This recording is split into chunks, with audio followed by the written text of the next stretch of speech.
Good afternoon సత్యం గారు. Good afternoon అండి.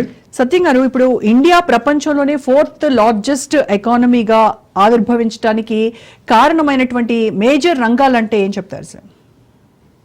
ఇంకా ఐఎంఎఫ్ ఎర్లీ న్యూస్ ఏం జపాన్ని ఓవర్టేక్ చేసింది అనేటువంటి ఇన్ఫర్మేషన్ తోటి మన సిఇఓ నీతి ఆయోగ్ సిఇఓ సుబ్రహ్మణ్యన్ దాటేసిందని చెప్పారు. కానీ ఆ తర్వాత సుబ్రహ్మణ్యన్ ప్రకటన వచ్చిన తర్వాత ఐఎంఎఫ్ వర్గాలు ఖండించినాయి. ఇంకా 2 క్వార్టర్లు జరిగిపోవాలి, 25 ఏప్రిల్ నాటికి కానీ $4.19 ట్రిలియన్ చేరుకోదు. ఇప్పుడు 3.85 3.9 మధ్య ఆర్థిక వ్యవస్థ ఉంది. అంటే $3.9 ట్రిలియన్, ఇంకా $4 ట్రిలియన్ దాటలేదని చెప్పేసి మరొక న్యూస్ వస్తా ఉన్నాయి. కాబట్టి అరౌండ్ $4 ట్రిలియన్ దగ్గర ఉన్నాం. ఇవాళ కాకపోతే రేపు, అంటే ఇంకొక 6 నెలలనైనా మనం జపాన్ని ఓవర్టేక్ చేసేటువంటి అవకాశం ఉంది. ఇది ఒక అంశం. తర్వాత రెండోది, మనం ఇప్పటికీ $4 ట్రిలియన్ ఎకానమీగా మారుతూ ఉన్నాం అనేటువంటి సంతోషంతో పాటు ఇన్నాళ్ళు ఎందుకు ఆగింది అనేది కూడా మనం సెల్ఫ్ క్రిటిసిజం ఉండాలి, మనల్ని మనం ఆలోచించుకోవాలి. ఎందుకంటే 1978లో మంది $1.8 ట్రిలియన్ అయితే చైనాది $1.9 ట్రిలియన్.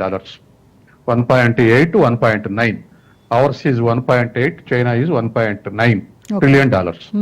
కానీ ఇప్పుడు వచ్చే వరకు అలా చైనా $19.5 ట్రిలియన్, మనం $4 ట్రిలియన్ దగ్గర ఉన్నాం. కాబట్టి 80 నుంచి గత 45 ఏళ్లుగా చైనా అమెరికాని ఢీకొట్టే స్థితికి వచ్చింది. మనమేమో ఇప్పుడు $4 ట్రిలియన్ చేరుకునేటువంటి స్థితిలో ఉన్నాం. ఇది సెల్ఫ్ క్రిటిక్ గా. అయితే $4 ట్రిలియన్ మారటం అనే దాంట్లో ఇప్పుడు సరే లేట్ అయిన గ్రోత్ ఇండికేటర్స్ ఏమిటంటే, ఒకటి సర్వీస్ సెక్టార్ పెరుగుతూ ఉంది, మంచి పర్ఫార్మెన్స్. సాధారణంగా ఎకానమీని అంచనా వేసేటప్పుడు primary sector, secondary sector, tertiary sector అంటారు, లేదా agriculture sector, industrial sector, service sector. ఈ 3 సెక్టార్లను కలిపి మనం ఆర్థిక వ్యవస్థ అంటాం. అయితే ఇవాళ గత 10 ఏళ్లుగా కూడా రాష్ట్రాల ఎకానమీస్ కానీ లేదా నేషనల్ ఎకానమీ కానీ వ్యవసాయ రంగం యొక్క గ్రోత్ రేటు మంచిగుంది. అరౌండ్ 3%, ఒక్కోసారి 4%. సాధారణంగా అగ్రికల్చర్ గ్రోత్ రేటు కరువు వస్తే ఉండేది 0.5 మైనస్ కూడా ఉండేటువంటి అనుభవించాం మనం.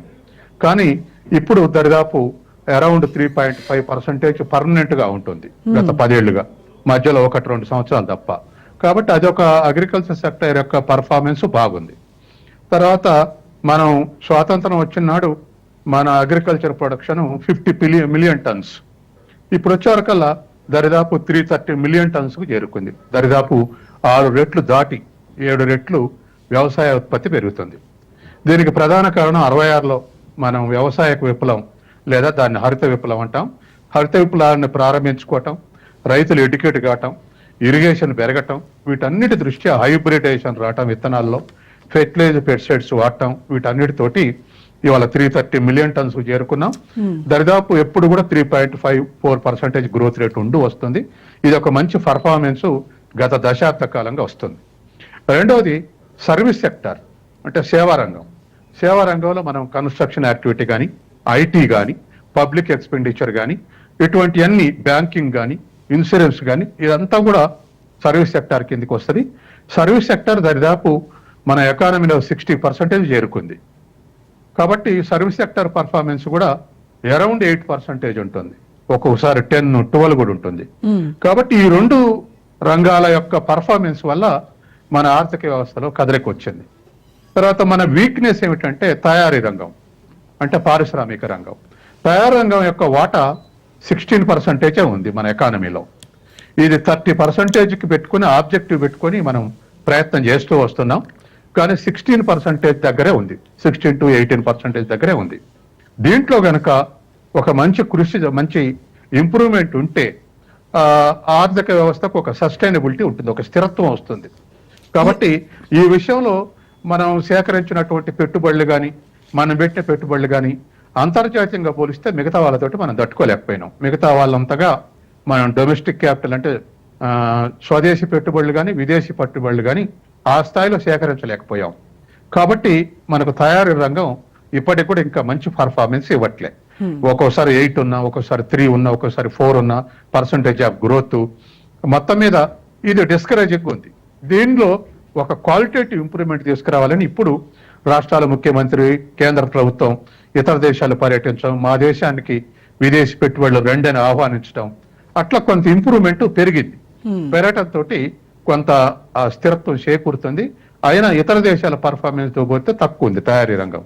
కాబట్టి అగ్రికల్చర్ సర్వీస్ సెక్టర్ వల్లనే ఇవాళ మనం ఈ స్థాయికి $4 ట్రిలియన్ ఎకానమీకి చేరుకున్నాం. అంటే ఇప్పుడు జీడిపి నామినల్ జీడిపి ప్రకారం 4వ స్థానంలో ఉన్నాము, అలాగే పీపీపీ ప్రకారం అయితే 3వ స్థానంలో ఉన్నాము. అంటే మరి ఈ తేడా ఏంటంటారు? ఎలా చూడాలి దీన్ని? అంటే పీపీపీ ప్రకారం చూస్తే గత 10 ఏళ్లుగా మనం 3వ స్థానంలోనే ఉన్నాం. దాన్ని మెరుగుపరచుకోవడానికి ఏం చేయాలంటారు? ఇప్పుడు మనకు జీడిపిని క్యాలిక్యులేట్ చేస్తాం. నేను చెప్పిన 3 సెక్టార్లది కలిపి ఒక సంవత్సరంలో ప్రొడ్యూస్ చేసినటువంటి గూడ్స్ అండ్ సర్వీసెస్ ని మార్కెట్ వాల్యూ లెక్కిస్తూ వచ్చేది జీడిపి. సరే, ఆ జీడిపిని లెక్క కట్టడానికి రకరకాల పద్ధతులు ఉన్నాయి. అవి ఇప్పుడు ప్యూర్ ఎకనామిక్స్ లోకి పోవాల్సిన అవసరం లేదు. అయితే మన జీడిపి ఇప్పుడు 4.19, అరౌండ్ 4 అని, 4.1 అని. తర్వాత ఇది నామినల్ జీడిపి. త్రిబుల్ అంటే పర్చేజింగ్ పవర్ ప్యారిటీ ప్రకారం క్యాలిక్యులేట్ చేస్తే మనది 6.5 వరకు ఉంటుందని అంచనా. అంటే వాస్తవంగా కొనుగోలు శక్తి దృష్ట్యా మన జాతీయోత్పత్తి ఎక్కువే అన్నటువంటిది ఒక మంచి సూచికే. ఎందుకంటే మనం డాలర్లకు కన్వర్ట్ చేసి డాలర్లో చెప్పటం, తర్వాత మన ధరలు పెరిగితే కూడా జీడిపి పెరుగుద్ది. వాస్తవిక ధరలు పెరిగితేనే వాస్తవిక జీడిపి. కాబట్టి స్థిర ధరల్లో పెరిగితేనే నిజమైనటువంటి జీడిపి పెరుగుదల అంటాం. ధరలు పెరిగి జీడిపి పెరిగితే దానివల్ల పర్చేజింగ్ పవర్ పెరగదు.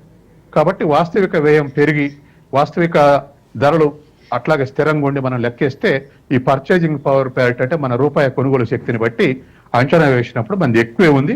అది మంచిదే కూడా, అలా ఉండటం అవసరమే.